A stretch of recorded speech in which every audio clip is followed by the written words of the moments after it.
On to the fire watch now. We begin in Weiser, where the Tartar Fire has forced mandatory evacuations north of the high school and east of Highway 95. KTVB's Tyson White joins us live from Weiser High School, where flames were seen late last night. Tyson, what is the latest over there? Well, Hunter, the latest out here, the first thing I want to do is set the scene, though, because they have made a big response to this fire here.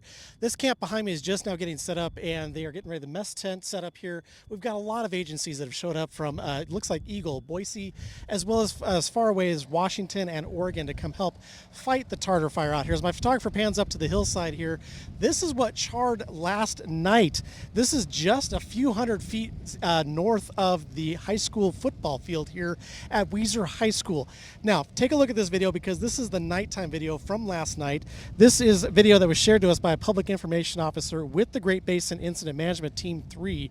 They shot these videos last night around 2 o'clock in the morning of those fast-moving flames coming very close to town and very close to residents that live north of the high school here in Weiser.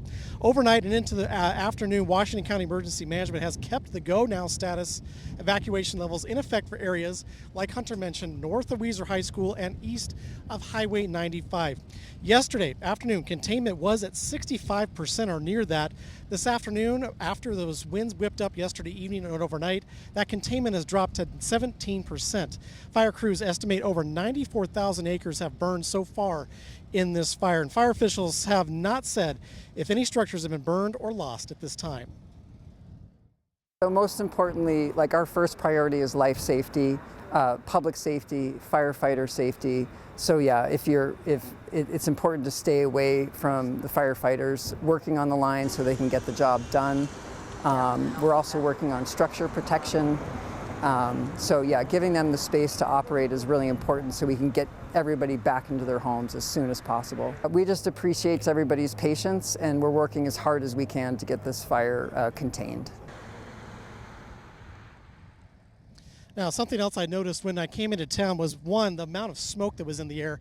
The winds have picked up in the last probably half an hour to 45 minutes and it's been blowing that to the east, but the smoke coming from Oregon fires are now filtering in.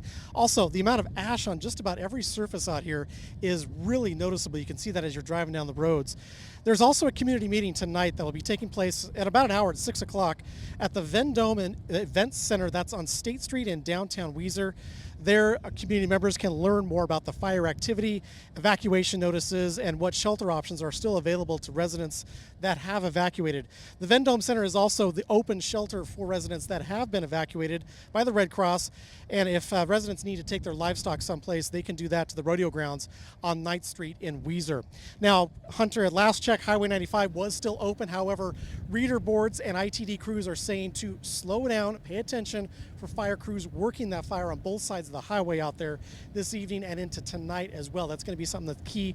They said that highway could close at a moment's notice, and we're hoping to learn more at tonight's meeting at about 7 or 6 o'clock, that is, and hope to hear from county officials as well as the emergency management out here in Washington County on those evacuations. It looks like fire activities died down here in the Weiser area, but north of here towards Midvale, it could be firing back up with the winds shifting in that direction. All right, Tyson, looking forward to those updates. Thanks for being out there.